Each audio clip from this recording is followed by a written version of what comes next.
Hi everyone, welcome back to my channel.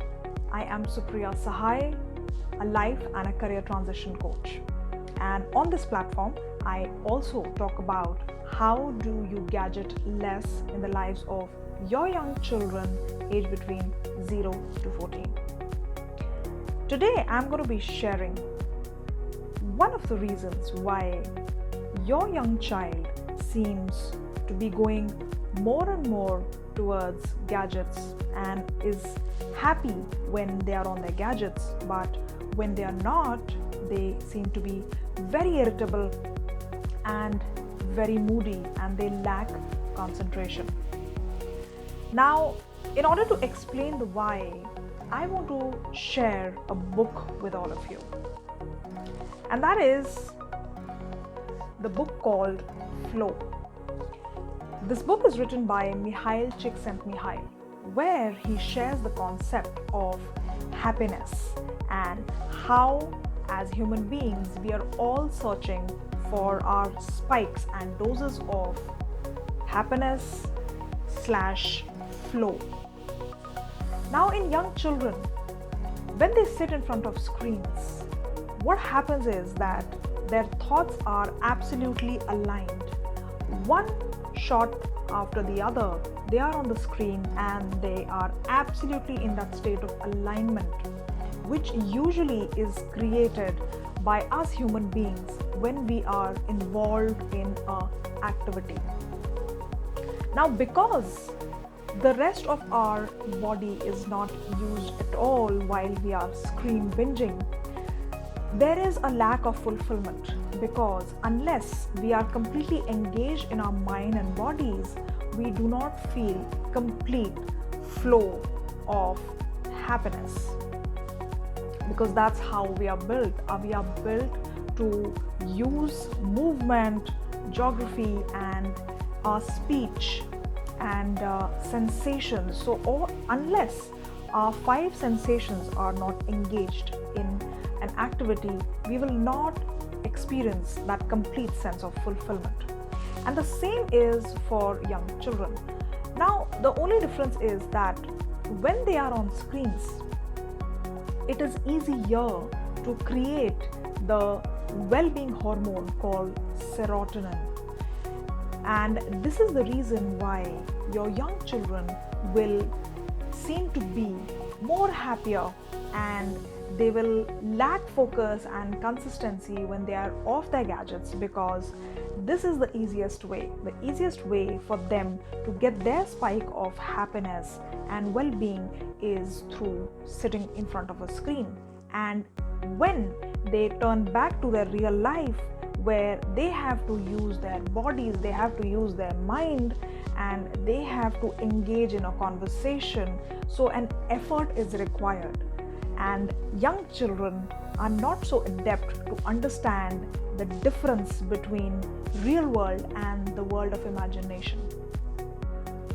And so if I have to summarize what I have been sharing with all of you, if your young child aged between the age of 0 to 14 is sitting in front of a screen out of a habit consistently every single day of his or her life, they will anticipate this kick of happiness and well-being after a certain point of being conditioned to receive this spike like any other sugar dose candy that we as adults are anticipating when we are anxious, or when we fall short to really commit to our commitments, or when we are anxious or angry.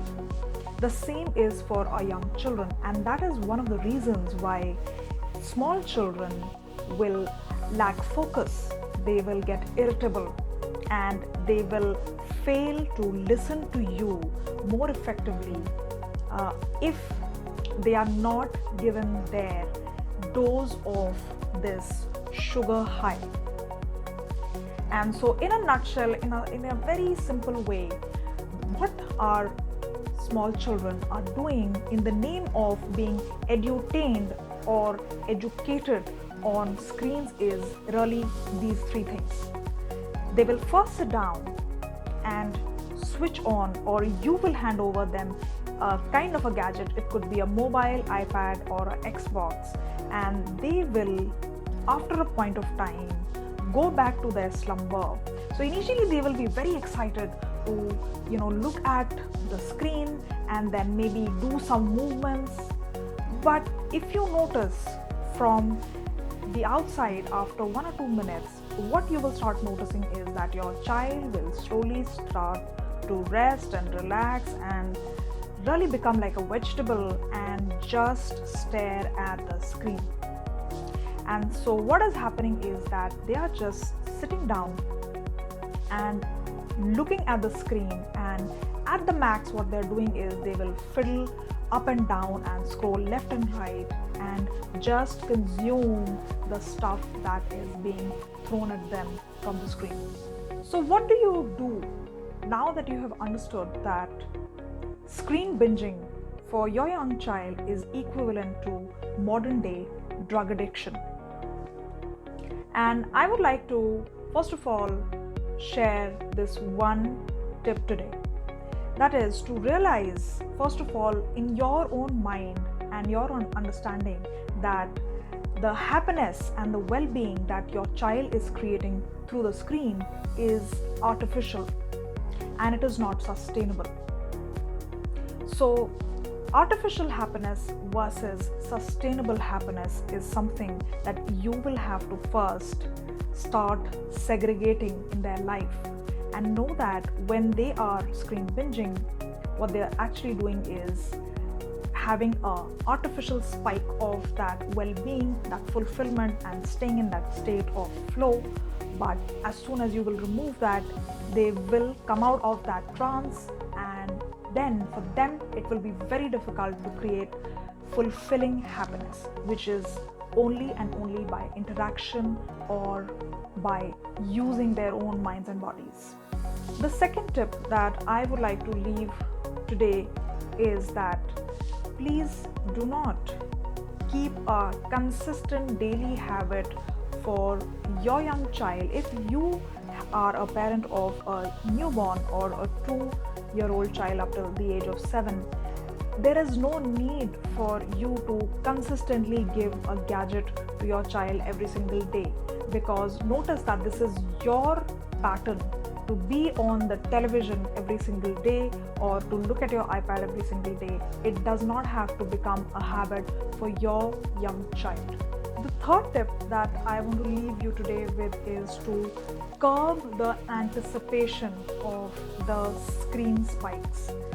If your child is used to seeing their screens or gadgets at a particular time and they get very moody and they get very emotional about it, they start throwing a tantrum, I will invite you to stay with the tantrum. Be loving to yourself and be loving to your child, but do not hand over a gadget in a very high emotional state, because this will further strengthen the connection of that if I cry and if I throw a ruckus or a tantrum, or if I start throwing things and if I start embarrassing my parents in front of my friends, I will get my sugar high of the screen. So please make sure that you are at least honoring 1 or 2 incidents every single month where you are not giving up to their tantrums, and just let them not anticipate every single day where they will get the screen time. If you want to learn more ways of reducing gadget addiction in the lives of your young child, I will encourage you to check the description box down below for more videos that I have been sharing that will help you to first of all understand why is this so important for your child's well-being, and how can you go about it, how can you start, where do you start. And the second invite to those of you who are looking for reducing or also trying to create a new lifestyle for your family out of the screens and gadgets, I will invite you to stay tuned to my channel. So subscribe for this channel, as I am about to release a book by the name of Gadget Less in the lives of your young children by the month of August. And this book will give you a lot of information of how can you consistently reduce gadget addiction in the lives of your young children. And the last is, if you have any specific struggles that you are facing in your own life, because of which you feel that you are unavailable for the life of your child that you have consciously brought into this world, please visit my website and let's have a conversation.